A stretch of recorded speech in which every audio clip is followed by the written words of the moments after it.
content is for you. That was not really. That's pretty late. Just to be honest with you. No, seriously, have you guys enjoyed it? How's the presentations been so far? Yay! No pressure. Wow. I just got to carry everyone else now. No, I'm just kidding. Did anyone see Rob Wilson speak just a few minutes ago? Yes. How was he? Wait, that was Rob Wilson, by the way. All right, my name is Jeremy Best. I'm the Director of Marketing of Vidcon. We have millions of users. And for those of you that don't know what we do, we are a Chrome extension and now mobile app. And what we do is we help people on their creator journey understand what's working on their channel, what's not, what they need to fix. And we also are pretty awesome at helping you understand what tags and titles to use. How many people have used Vidcon in here? Oh yeah, that's awesome. So we work with a lot of people we've been doing this a long time, since 2012.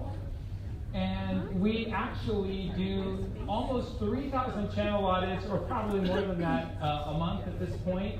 So if any of you guys want to learn how to use Vidcon, Leron actually does every Wednesday. He does live demonstrations on our YouTube channel. Every Tuesday, Rob and I actually do live audits as well, and then on Thursdays we do Ask Me Anything, so we have a lot of availability for you guys to ask us questions. All the data here today is from our authorized channels. Most of the data you see is coming from 51,000 plus sources. So I would say that we've spent a lot of time on this data. It may not be perfect, but it's very close, right? So a lot of this stuff you guys are going to see today you've probably never seen before. So if you don't like it, just don't mention that part. But if it's awesome, you got to scream. All right. So data secrets. We're going to talk about 3 things today. We're going to talk about the secret data you probably don't know about thumbnails. We're going to talk about design philosophy, and then we're going to talk about analytical philosophy. I know, I'm getting really deep already, and I haven't even started the presentation yet. So how many people think thumbnails are the most important thing of YouTube? Yeah. That's good. That's about half of you guys. I wouldn't say they're the most important, but I'd say they're top 3, right? Probably how long people watch your videos, titles, making sure people can find your videos, and thumbnails. Those are like once I have an impression to click through, right? Yeah. Out of these 51,000 results, there are a lot of people that say faces work, faces don't work. Let me explain something. If you are demonstrating how to make a chocolate cake, you probably don't need a face. The hero in that particular instance is the chocolate cake. It's probably not you. Now you could be behind the secondary hero, right? You could be behind the face, making a YouTuber face. How many people make the YouTuber faces in the thumbnail? Not yet. Oh yeah, you got to have the YouTuber face. It's this one. So it's contextually relevant, but I will say in general, what we found out of these 51,000 videos is having a face is almost double the views if you have a face in thumbnails versus not a face. This isn't apply for everyone. If you're making a chocolate cake, for example, or a DIY project, you want the hero to be what the video is about, but faces work and they matter. The size of the face. I've been preaching this for many, many years without this amazing data because I've just seen it, in the thumbnails I've done. The size of the face matters. Now, a lot of people don't understand how important this is. When you take an image down to like the size of your pinky on the screen, if you don't have a large face, you're not going to be able to see the whites of someone's eyes. Eyes are subconsciously the window to the soul, and nonverbal communication is greater than verbal communication. So if you can't see the whites of someone's eyes, we subconsciously think like shady or non-trustworthy. So eyes are super important, and if you can't see the whites of your eyes, then you're not probably going to connect to that creator. Therefore, large images make a lot of sense, large faces. So for example, with PewDiePie here, how many people hate PewDiePie? I'm just kidding. I'm just kidding. So large faces here work. Most of the big creators here you see use this type of face. Does that make sense? Now, the number of faces, this is really, really fascinating to me. 2 faces are better than 1 on thumbnails. And you can see average views per 1,000 subscribers is slightly greater with 2 faces. But then when you start going past 2, it starts to, diminishing returns really quickly. So this is an example, again, picking on Rob Wilson, of a thumbnail that gets a phenomenal click-through rate. Now, one thing for the designers in the house, I want you guys to know, is this is not design, this is closer to science. Okay? I'm a recovering graphic designer, trying to recover from that past. But one thing I had to get over myself is I had to get over, like, okay, it's not about the design, it's about the clickability, right? So you have to really understand that. Some people may look at this thumbnail and think it's hokey, but it's effective, so that's why we do it. This is an example. Evan Carmichael, big fan. This is an example of a 1-face size. So I'm guessing most of you guys aren't making your face this big in your thumbnails, and if you're not, you should. Right? Because you're going to have a higher probability of people subconsciously connecting to you, and that's really important. I get this question almost every single day, and a lot of people fight with me. There's always going to be outliers, okay? So for example, one of my favorite creators is Nick Nimmin. And he uses, honestly, a lot of text in a lot of his thumbnails, and he does amazing on those texts because what he does is it uses it as descriptors of what the video is about. So this is not always the rule. However, the less text, as you can see, 0 text, 5 characters, 10 characters, does perform better. Period. Now, my rebuttal to you guys that think this data may be wrong, that's cool, is think of a thumbnail like a stop sign. So what's going to happen is you're going to look at the right-hand side rail when you're watching a video, and you're going to try to stop someone in their tracks to focus on your thumbnail. Once they focus on the thumbnail, then they're going to go to the title. So I don't recommend repeating the text of the thumbnail of the title. That makes no sense. What you're trying to do is get one to stop and really focus in on that thumbnail. So a lot of text, it makes a lot of sense that a lot of text doesn't work very well. It does, at least. Okay, this is a really cool study. We looked at dominant colors of 51,000 plus videos, and we actually determined that dominance of black and gray and white are performing better than other colors. Isn't that interesting? So let me give you an example. Going back to my man crush here, Evan Carmichael, uses black with pretty limited text. Yes, he uses a lot of text, but pretty limited. And he has a phenomenal click-through rate. Phenomenal. So going back to this chart, videos have less than 10K views. This is just what it's showing us. I know that we're using blue or navy, so don't use this as like a complete guide. Everyone in here tomorrow goes make black thumbnails. That's a really bad idea. Okay. But I do want to show you what the science and what we see is happening. The biggest thing you have to understand is your job as a YouTube creator is to stand out from your competitors. So if there's a sea of people on the right-hand side that are all yellow, and you make your thumbnails yellow, you're not going to stand out. One of my favorite creators who's in the room is Brian G. Johnson. Oh yeah, and I love that guy. He does a really cool thing. He completely switches the script a lot on his thumbnails, and he'll make them crazy different, like completely different than anything he's done before. disrupting patterns is a very good way visually to show up on the right-hand side. So again, I'm going to tell you guys a lot of my rules, and then I'm also going to contradict myself immediately and tell you there's other ways. I would highly recommend that you just experiment a lot, but that makes sense, right? If everyone on the page is greens and yellows, and then you're black, you're going to stand out against the crowd. So it's not enough to have a good thumbnail. It's really, really, really important to make sure that you're standing out differently than your competitors that you're ranking against. Okay, the summary of this first section is to use one or two large spaces when possible, limit your text, and use dominant colors that work well, and make sure that it's not the same colors that your competitors are using. Design secrets. This is really where I've been really nerding out for the last decade. The 3 E's. So I learned this from a really great creator. His name's Matt. He's here. He spoke yesterday. And eyes, emotion, excitement. The 3 E's are really, really important.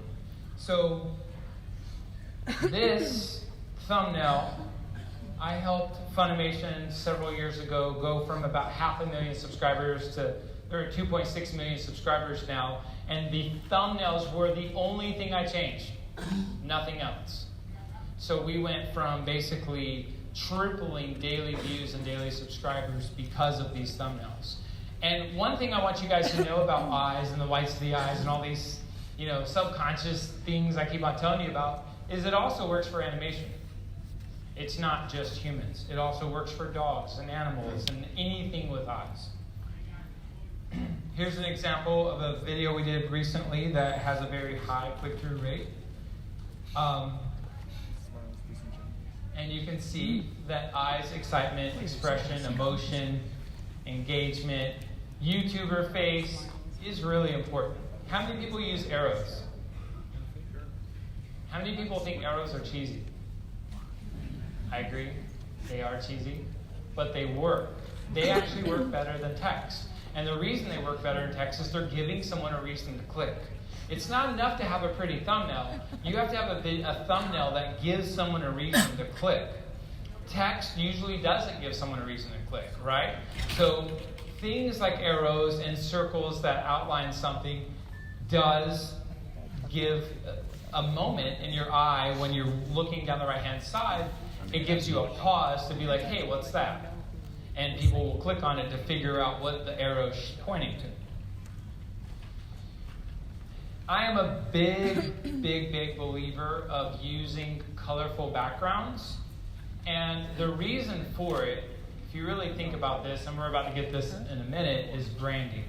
Most of you that I've done channel audits to this week, if I looked at 5 of your thumbnails, it would be as if I was looking at 5 different channels.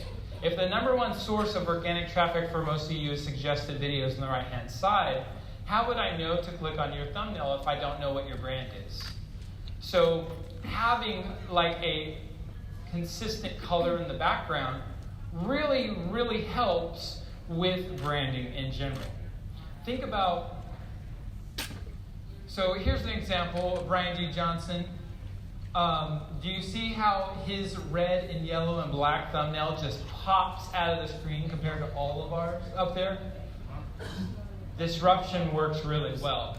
But do you see how the second thumbnail with the white background honestly doesn't look that great, in my opinion, compared to the rest of these? It's about popping out compared to your competitors. Ryan, and this video has almost 200,000 views, has capitalized on this, and the views and the videos show it, right? So, not about you, it's about how you look compared to all of your competitors. Here's an example of a background color we use and a philosophy of design we use. And you can see, because we have this consistency of always using blue backgrounds, people usually know our videos, not just because of Rob's beautiful face. Look at the YouTuber face there. I dare you to make a YouTuber face that amazing when you get home tonight. That's creepy. Chad Clay, he's here, pretty awesome guy. He is the master. We actually did an article with his wife V recently on our blog. It's really, really good article. But he is a master of thumbnails. And he doesn't really do a brand. The brand really is their faces, and they're so popular that they get away with it. But just look at now, mind you, you guys aren't all 13 to 15-year-old boys. But if you were, that really is clickable. It's like the actual stop sign that will stop you in your tracks and make you look at the title. So they never repeat the text of what's in the title, right? They're giving you visual storytelling elements of a reason to click. And it's exciting, engaging, eyes, expression, emotion, excitement. It's exciting enough where they are getting a lot of views. And they, by the way, with their 13 million combined subscribers, contribute thumbnails as their #1 source of growth. Sean Canal has recently changed a lot of his style, and his entire philosophy is the hero is not him. Even though combined, he has more subscribers in our industry, YouTube tips and camera tips, than anyone else in the world, he's chosen not to have his face on camera. Why is that? Because people watching this video are looking at the Sony a7 III. It's not about him. The hero is about the camera. So I told you I'm always going to change my mind on what the rules are, right? If the hero is not you, you should not be the biggest focus of the thumbnail. This is a phenomenal thumbnail because the background color is really bold, the hero is there, the text is limited, and people are finding this video through search, and they're probably Sony AS3 people or people thinking about buying one. I'm going to go a little deeper into branding. This is our philosophy of branding. Now, mind you, our thumbnails may be cheesy. We accept that. We embrace our cheesiness. But it's going to be very hard for you to have watched a few of our videos and not know our brand on our thumbnails. So when you see us on the right-hand side, we are just always visible because our thumbnails always look the exact same. Whether it's an animation or no face or face, we're always looking similar. Does that make sense? So whether you have a brand or not, consistency on the type of typography, the background color, a shape, logo, something to make it look like you is essential. I did this for Gillette like 7 years ago, and this series of videos got 70 million views. And the #1 contributing factor was these official Gillette logos. All right. One of the best ways to really pop when you're doing thumbnails is oversaturating them. Think about taking a huge picture that's like hanging in your living room and squishing it down to the size of a postage stamp. It's going to get really muddy and ugly and blurry and not very colorful. This is what's happening when YouTube is making those really big images small. So to offset that, what I like to do is I like to oversaturate the colors by 50+% so that when it's really small, big in Photoshop, it looks crazy, right? It's just insane. But small, it is a little more colorful than your competitors 9 times out of 10. Here's an example. A was what we were doing before, and B is what we're doing now. Do you see the size of the face? This is a good example of kind of what I've taught you guys to this point. Do you see eyes, excitement, expression, emotion? Do you see the size of the face? How people could see that way better?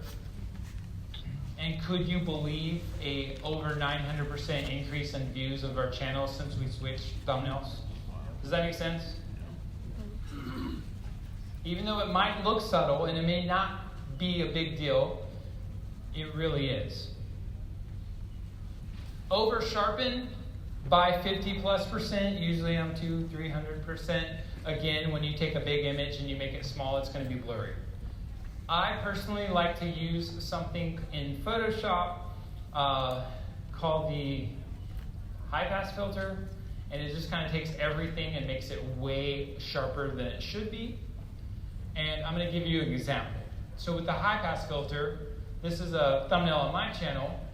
You can see on the left-hand side is the main video as it is today.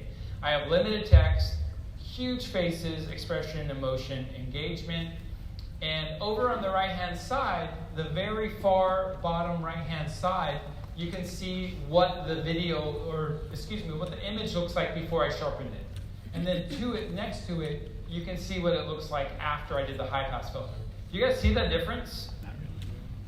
Imagine which one you would click on. Because the reality is, the one on the far right, you're probably not really going to see because you're scrolling fast, and it's just not that exciting to you. So that's really what I want you guys to understand with this over sharpening. It's not just making it a little crisper, it's going intense so that you're giving someone a reason to click. How many people do over sharpening and saturation stuff now? The pros, all the pros. Awesome. Try to replace your text with visual storytelling. Think of like a comic strip. It would be better to visually explain what your channel or what your video is about than tell what your video is about. So here's an example. The text, this is a bad example, but that's okay. Request chat text. It's not about the text, it's about request chat. We're visually showing what the video is about, which is request chat on YouTube. Joe Scott, Answers with Joe. Are you here, Joe? Oh, there he is. Joe's a pretty awesome guy. When I started knowing Joe a few years ago, he used to work for me. He had like 10,000, 11,000 subscribers. And did you hit 500 yet today? But by tomorrow, he'll hit 500,000 subscribers. Everyone congratulate Joe Scott. In a few years. You know what I love about Joe? He's a really humble guy. He no ego. For many years, he sucked on YouTube. But what creators have that some of you don't is tenaciousness to no end. He did not give up, ever. And he just kept on going and learning 1% every week, making his thumbnails 1% better, learning from what his audience actually wants every week 1% better. And all of a sudden, overnight, 6 years later, he's a success. So easy. It is so easy. Another overnight success story that took 8 years is my buddy Josh Horton, one of the best jugglers in the world. He struggled even like a year or two ago. He had like 20,000 subscribers. He's about to hit 500, or he just hit 500,000 subscribers. And do you guys see how Joe tells us stories, and it's not about Joe? You see how they tell their stories here? It's about what they're doing. It's really, really important. My favorite channel on YouTube, because I'm an old nerd skateboarder, is Braille Skateboarding, and they do a really job telling stories. Yeah, they're here. I see them. But they do a really, really good job telling stories. So it's not just about skateboarding. It's not just about learning tricks. It's also about giving someone, a kid, a reason to click on that, right? So eyes, expression, emotion, color, story, visual storytelling, all the things I've been telling you to this point, these encapsulate really, really well. Now, your audience may not be 14-year-old skateboarding kids, but you can still learn from this, right? Whether you're an accountant or whatever you do, you can still learn from this concept. How many people will click on their thumbnails? Wow. You got work to do, dude. Not trying to be mean, but dang. All right. If you do things like baking a cake or doing hair tutorials, I highly recommend showing the after so that people know they're at the right place. what if your hair tutorial sucked and the hair looked really bad at the end? People aren't going to waste their time, right? But if your tutorial is phenomenal and people really want their daughter's hair to look like that, show it before. A lot of people feel like you're giving away the secret, but what you're really doing is giving someone a reason to go do that hair tutorial versus the billion other hair tutorials on YouTube. So showing the after shot is extremely important on thumbnails. Another example of the after shot, I really like this. This guy, good friend of mine, he does a good job showing the final results on his woodworking projects. So when we've been talking a lot about having big thumbnails in Photoshop or Canva or PicMonkey, and then when you make it small, it looks horrible.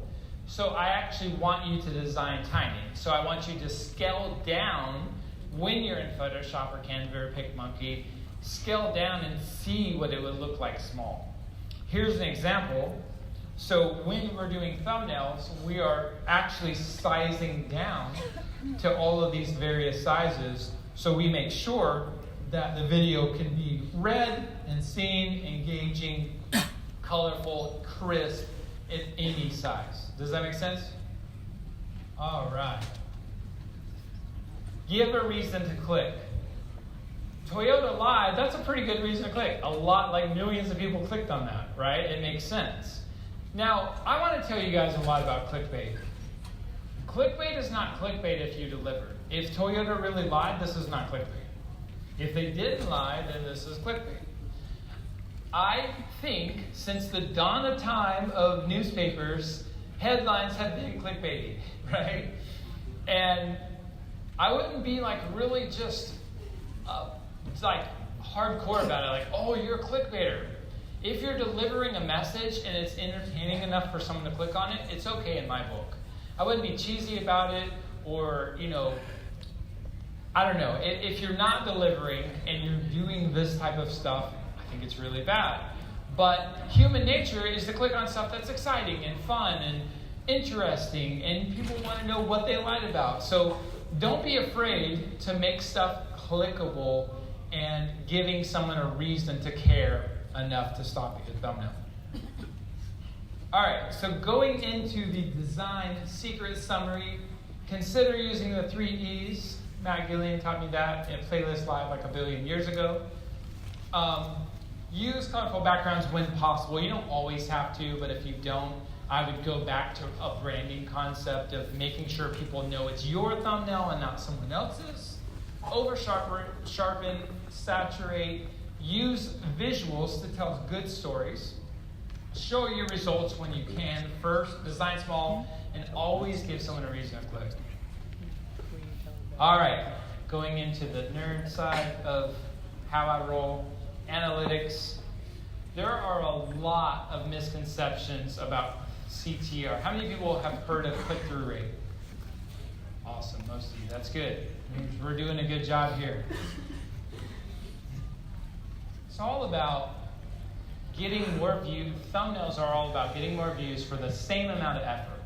So your job is to get, let's say you doubled your click-through rate. Would you double your views? Maybe, right? So spending as much time making a thumbnail as you do making your video is not a bad idea. I'm going to give you an example. January 2018, 2 months before I was hired at vidIQ, our impressions, 2.5% our impression click-through rate, right? Fast forward to the last 28 days, we're at 7.5% click-through rate. Pretty awesome. Thank you. It's my mom over there clapping. Appreciate that. All right, so 2.5% click-through rate versus 7.5% click-through rate. That means we had 6.2 million impressions leading to a whole lot of views, right? So our videos are all over the place. They're from 2 minutes to an hour, depending on if it's a live stream or not. But generally, our videos are 5-6 minutes long. So, okay, so what does that mean? What does it mean that we went from 143,000 views a month in January 2018 to last month was 1.5 million views? That means we had an increase of 947% of monthly views. And that is because of thumbnails and almost thumbnails alone. Isn't that cool? Isn't that awesome? So imagine you're able to double or triple your investment in every video you make. Whether you hire a designer, go to Fiverr, learn Photoshop, it doesn't really matter. Just understand that your thumbnails are as important as your video. I really believe that, and I think the results on our own channel show that. Now, one thing I want to show you guys is when you go into the new Studio Beta, by the way, the new Studio Beta is awesome. Just embrace it and love it. Just let it be accepted for what it is. And you're going to have to deal with it, right? Because it's coming, and it's coming very soon. The trick that a lot of people don't know is when you click on the second tab, you're there in the Studio Beta. Is always in doubt, click the Show More button. That's the secret to Studio Beta. Until you click that Show More button, not a lot of stuff's going to happen. But once you click it, you can see a lot of stuff. The biggest pet peeve I have about people in our industry about click-through rate is I was like, hey, we went from 2.5% to 7.5%, and overall that's really good. But unless you know what your sources are overall, then you really don't know what your click-through rate is. Let me give you an example. The King of Random shared a video of mine last year. He has 11 million subscribers, and it had a 0.5% click-through rate. That is phenomenal, and I'll tell you why. The community tab typically has a lower click-through rate than anywhere else, right? There weren't my audience, they were the King of Random's audience. I was very excited and happy to get views from another YouTube channel that had nothing to do with me. So taking a 5% or 0.5% click-through rate from the King of Random's channel was a huge win. Now, if that came from suggested or search, I'm doing a bad job in thumbnails. So you really want to click on your sources and understand that the difference between CTR of YouTube search and suggested videos and browse features are way different most of the time. And if your number one traffic source, I have videos on my own channel with all search traffic that are 20+% click-through rate, and that sounds really awesome, but I might only have 500 views. So ultimately, don't get caught up in being so understanding of what your click-through rate is. Just try to get more views every week and just try to make your thumbnails better every week. But if you're really diving down into click-through rate, make sure you understand each individual source's click-through rate. Does that make sense, or does it confuse everyone? Wow. Note to self, be better at this part of the presentation. I have another theory I would love to tell you guys. This theory is a lot of people, including myself, the last decade, has done multivariate testing on one video, right? So I have one video, and I'm going to multivariate test that one video to see what thumbnail does the best. If you don't know this, YouTube has announced that they are building in a and B testing tool into YouTube, so you can upload a few different thumbnails and they'll serve which one's doing the best.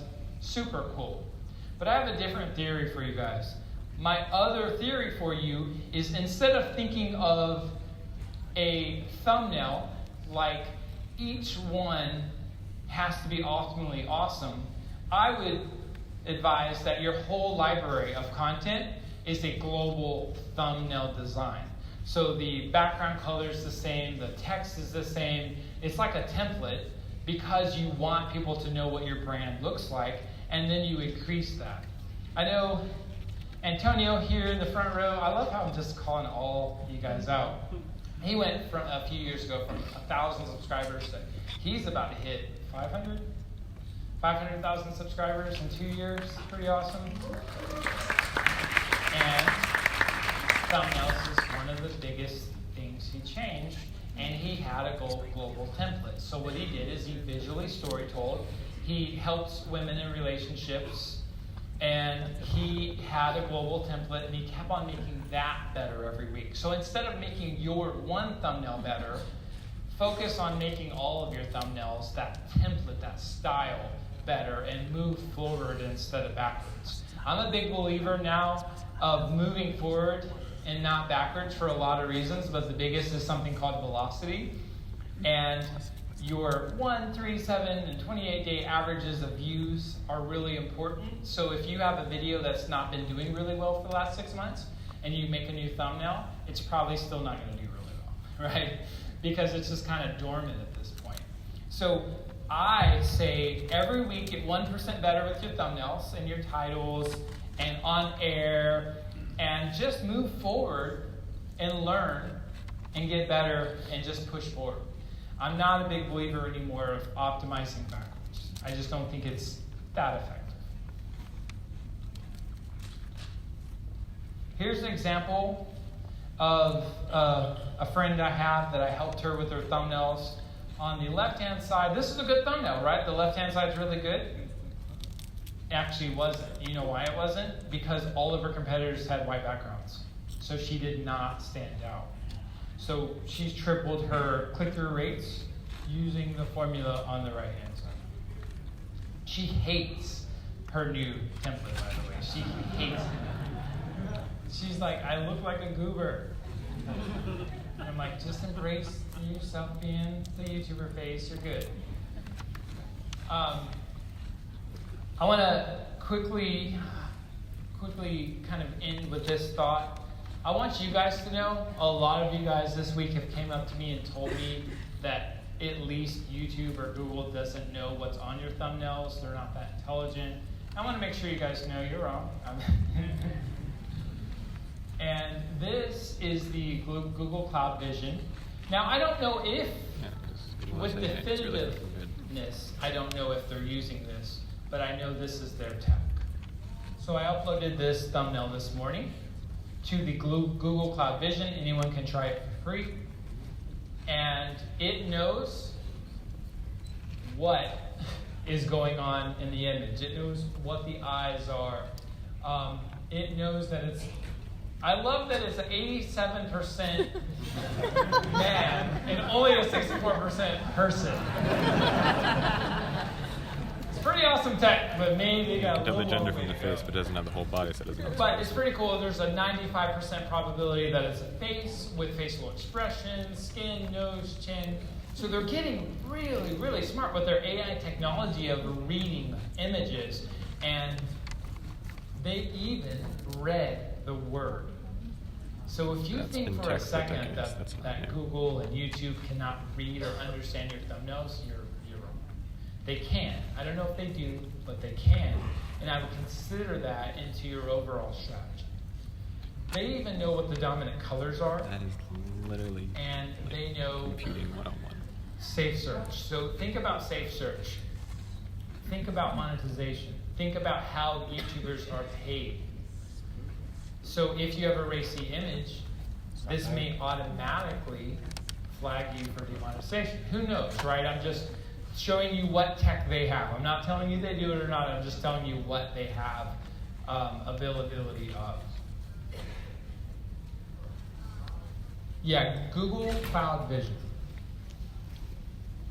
So the summary here is to study your click-through rate, but don't be naive enough to think that the global click-through rate is end-all be-all. It's actually about how your video got those traffic sources.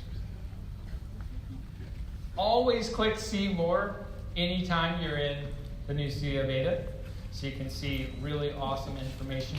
By the way, I like the Studio Beta better than the current, what we have. I really do.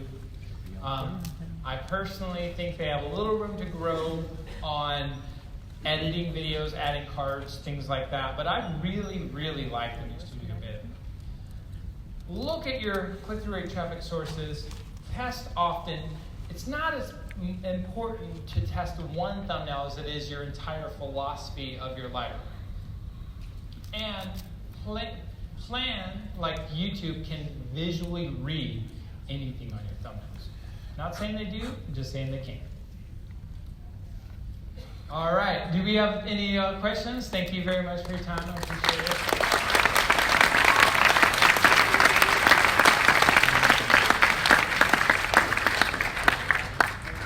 I'd love to get as many questions as I can. Do we have a mic? Back of the house? Do we have a mic? You know what? If you guys don't mind, could you line up right here? That way it'll be easier. We got a lot of you guys. Go ahead. Are you going to Master English? I will, at my booth after this, I'll personally show you. By the way, for all of you, make sure that you go down to our booth to the right, VidIQ.